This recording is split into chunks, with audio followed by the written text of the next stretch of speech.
नमस्ते साथीहरू, आज म हजुरहरूलाई सजिलो र मिठो मासुको अचारको रेसिपी सेयर गर्दैछु। त्यसको लागि चाहिँ पहिला हामीले विथ बोन चिकनमा नुन हालेर मोल्यौं। अब चाहिँ चिकनलाई हामीले फ्राई गर्छौं साथीहरू। त्यसलाई चाहिँ तल नटासोस् नडरोस् भनेर चाहिँ चिकनलाई हामीले चलाइरहनु पर्छ। अब यतिको ब्राउन भएपछि चाहिँ हाम्रो चिकन चाहिँ रेडी भयो।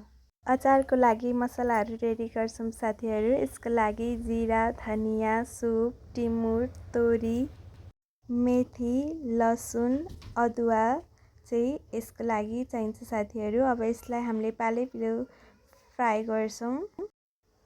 सबैलाई एकैचोटि फ्राई गर्यो भने चाहिँ कुनै नपाकेर तितै हुन सक्छ। त्यही भएर यसलाई हामीले छुट्टै फ्राई गर्यौं साथीहरू। अब चाहिँ एकै ठाउँ राखेर मिक्स गरेर यसलाई चाहिँ हामीले सिलौटाले पिन्छौं। यसलाई चाहिँ हल्का खस्रो हुने गरीसम्म पिन्नुपर्छ साथीहरू। हेर्नुस् त हाम्रो मसला चाहिँ यतिसम्मको खस्रो हुनुपर्छ। अब चाहिँ हामीले तोरीको तेलमा मासुको अचार रेडी गर्नेछौँ साथीहरू। अघि काटेर राखेको लसुन र अदुवालाई चाहिँ पहिला हल्का ब्राउन हुने गरीसम्म भुट्नुपर्छ साथीहरू।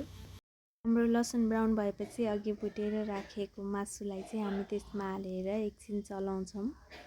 अब यसमा हामीले अघि नै रेडी गरेको मसला हालेर मजाले सबैतिर लाग्ने गरी चलाउँछौँ।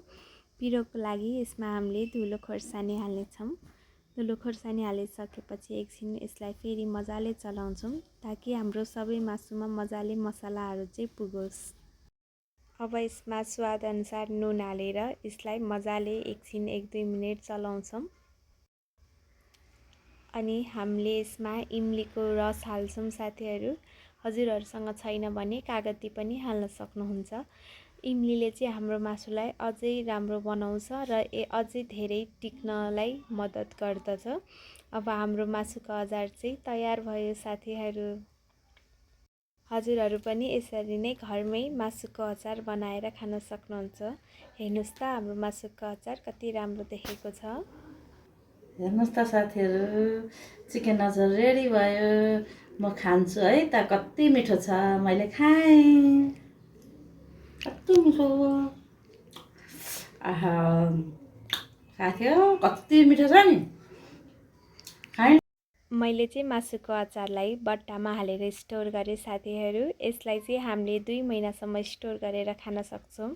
हजुरहरू पनि घरमा यो रेसिपी ट्राई गर्नुहोला साथीहरू। धन्यवाद।